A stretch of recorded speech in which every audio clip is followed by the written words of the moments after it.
Deus tem planos para cumprir em nossas vidas. Essa é a mensagem de toda a Bíblia e é isso mesmo que estamos estudando aqui no Encontro com a Palavra, escrito pelo pastor Dick Woodward e narrado pelo pastor Edson Bruno. Fique atento a mais um programa que o Ministério Cooperativo Internacional leva a você. Com você agora, pastor Edson Bruno.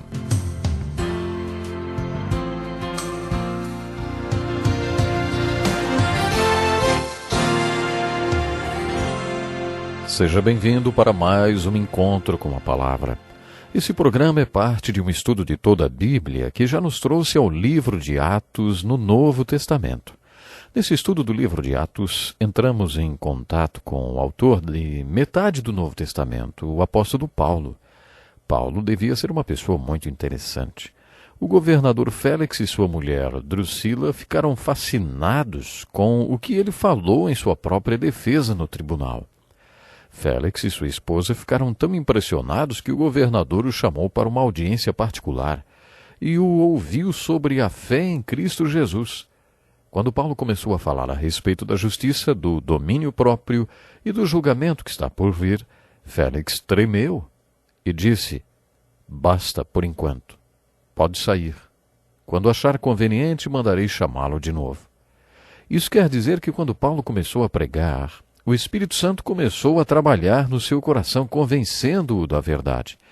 No último programa vimos que o apóstolo Paulo tinha transformado o seu julgamento numa baderna e, como resultado, foi transferido às 3 da manhã, escoltado por 470 soldados romanos para a prisão de Cesareia, na Palestina.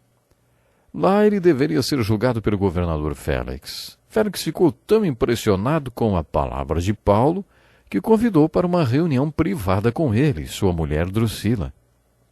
E quando eles se reuniram, Félix ficou perturbado com a pregação de Paulo sobre o julgamento vindouro. Quando Félix dispensou Paulo, disse que mandaria avisar quando quisesse ouvi-lo um pouco mais. Mas isso nunca aconteceu. A Bíblia registra que o governador Félix morreu e que depois de 2 anos o governador Festo ocupou seu lugar. Paulo ficou na prisão de Cesareia por esses 2 anos inteiros. Pense nisso por um minuto. Paulo era um homem muito dinâmico. Ele foi um homem com um coração missionário. Ele tinha todo o mundo no seu coração. Ele queria alcançar o mundo inteiro com a pregação do Evangelho. Este homem, com toda essa fome de pregar a palavra, enfiado numa prisão por 2 anos. O que você acha que passava pela sua cabeça durante todo esse tempo? Será que ele pensou que fosse apodrecer naquela prisão ou que Deus tinha se esquecido dele? Depois de conhecer Paulo um pouco mais, descobrimos que, para o apóstolo Paulo ter ficado na prisão, foi um bom negócio. Preste atenção nesse comentário. Quando Paulo fazia suas viagens missionárias, ele sequer queria saber onde ficavam as hospedagens e os hotéis. Ele perguntava onde era a cadeia, porque era lá que ele acabava ficando. Muitas das cartas de Paulo foram escritas da prisão e talvez elas tenham sido a sua maior contribuição para a obra de Cristo. Durante todo o tempo que ele passou na prisão, ele teve tempo para refletir e nós podemos ver isso em suas cartas. Logo que Festo assumiu o poder, descobriu que tinha um prisioneiro político e religioso muito importante. Festo, então, arrumou um julgamento para ele. Esse julgamento está descrito no capítulo 25. E vemos que Paulo fez algo que era de direito de todo cidadão romano. Ele disse: "Estou agora diante do tribunal de César, onde devo ser julgado. Não fiz mal nenhum aos judeus, como bem sabes. Se de fato sou culpado de ter feito algo que mereça pena de morte, não me recuso a morrer. Mas se as acusações feitas contra mim por esses judeus não são verdadeiras, ninguém tem o direito de me entregar a eles. Apelo a César." Paulo percebeu que não teria um julgamento justo em Jerusalém, e por isso apelou para César. Agora ele ia para Roma. Enquanto Paulo esperava para ser transferido para Roma, um rei e sua rainha visitaram o governador Festo. O nome do rei era Agripa e o da rainha, Berenice. Durante a visita, Festo contou que um dos seus prisioneiros na fortaleza era muito interessante. Aparentemente, os dois visitantes já tinham ouvido falar de Paulo, e Agripa disse que queria conhecê-lo. Lembre-se do que o Senhor disse a Ananias: este homem é meu instrumento escolhido para levar o meu nome perante os gentios e seus reis. Esta profecia foi cumprida no capítulo 24 de Atos.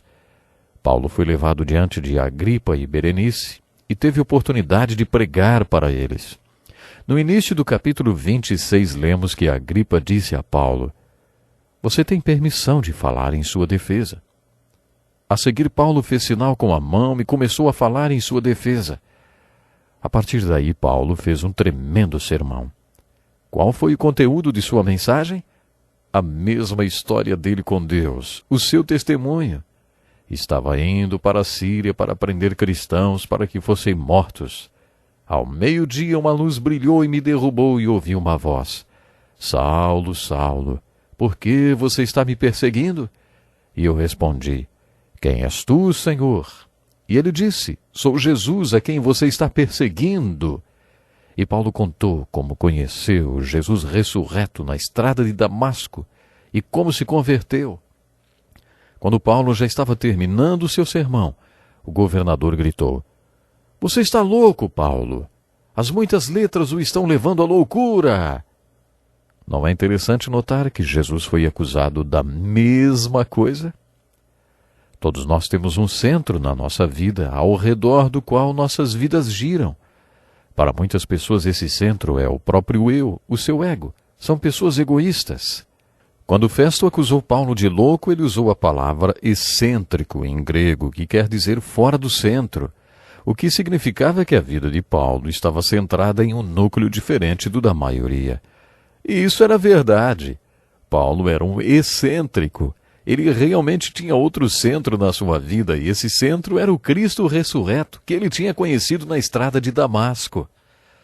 É claro que Festo estava impressionado com tudo que Paulo estava falando. A seguir, Paulo volta-se para o rei Agripa, que era judeu, e pergunta: Rei Agripa, crês nos profetas? Eu sei que sim. Aí o rei Agripa respondeu: você acha que em tão pouco tempo pode convencer-me a tornar-me cristão? Alguns acham que Agripa foi irônico. Eu, por causa da resposta de Paulo, acho que Agripa foi sincero. Em pouco ou muito tempo, peço a Deus que não apenas tu, mas todos os que hoje me ouvem se tornem como eu, porém, sem essas algemas. Outra razão para eu crer que Agripa foi sincero é este epílogo. O rei se levantou, e com ele o governador e Berenice, como também os que estavam assentados com eles. Saindo do salão, comentavam entre si: este homem não fez nada que mereça morte ou prisão. Agripa disse a Festo: ele poderia ser posto em liberdade se não tivesse apelado para César. Agora, Paulo teria que ir a Roma. Paulo tinha ido para Jerusalém compelido pelo Espírito porque ele tinha um grande ministério lá, mesmo sofrendo e pagando um alto preço pelo seu ministério. O Espírito Santo deu testemunho a Paulo quando ele estava em Corinto. Quando Paulo teve aquela intervenção divina em Corinto, Deus mandou que ele desse testemunho em Corinto e anunciasse o Evangelho naquela cidade. Ali Deus disse a Paulo que ele daria testemunho em Roma. Isso queria dizer que ele tinha que ir a Roma. Foi por isso que ele apelou a César, não apenas para ter um julgamento justo. O Espírito Santo tinha posto em seu coração a convicção de que ele deveria ir a Roma. Apelando para César, o Império Romano teria que pagar todo o custo da viagem até Roma. Paulo foi para Roma como convidado do governo. No capítulo 27 de Atos, encontramos o relato da viagem de Paulo a Roma. É uma história empolgante. Paulo foi colocado num navio que estava prestes a partir para Roma, mas havia dúvidas quanto à partida por causa das condições climáticas. Paulo avisou os oficiais romanos: senhores, vejo que nossa viagem será desastrosa e acarretará grande prejuízo para o navio, para a carga e também para a nossa vida. É claro que os romanos não deram ouvidos a um simples prisioneiro. Assim eles partiram e, exatamente como Paulo havia avisado, foram pegos por uma terrível tempestade. A situação era tão difícil que tiveram que jogar a carga ao mar. No terceiro dia lançaram fora com as próprias mãos a armação do navio. Não aparecendo nem sol nem estrelas por muitos dias, e continuando a bater-se sobre nós grande tempestade, finalmente perdemos toda a esperança de salvamento. Depois de já ficarem muito tempo sem comer, Paulo os colocou no meio deles e disse: os senhores deviam ter aceitado o meu conselho de não partir de Creta, pois assim teriam evitado este dano e prejuízo. Mas aí ele acrescentou: mas agora recomendo-lhes que tenham coragem, pois nenhum de vocês perderá a vida, apenas o navio será destruído. Pois ontem à noite apareceu-me um anjo de Deus a quem pertenço e a quem adoro, dizendo-me: Paulo, não tenha medo, é preciso que você compareça perante César. Deus, por sua graça, deu-lhe a vida de todos os que estão navegando com você. Assim tenham ânimo, senhores. Creio em Deus que acontecerá do modo como me foi dito. Devemos ser arrastados para alguma ilha. E a tempestade continuou. A Bíblia relata que eles não comiam havia 14 dias. Neste momento, Paulo demonstra sua capacidade de liderança e fala mais uma vez com todos. Hoje faz 14 dias que vocês têm estado em vigília constante sem nada comer. Agora eu os aconselho a comerem algo, pois só assim poderão sobreviver. Nenhum de vocês perderá um fio de cabelo sequer. Como Paulo tinha tanta convicção? Porque Deus lhe havia contado. Tendo dito isso, tomou pão, deu graças a Deus diante de todos. Então partiu e começou a comer. Todos se reanimaram e também comeram algo. Estavam a bordo 276 pessoas. Depois de terem comido até ficarem satisfeitos, aliviaram o peso do navio, atirando todo o trigo ao mar. O relato continua e o navio acabou sendo pego com tanta violência pelas águas que se partiu em pedaços, e os soldados quiseram matar os prisioneiros. O centurião queria salvar a vida de Paulo e ordenou aos soldados que não matassem ninguém.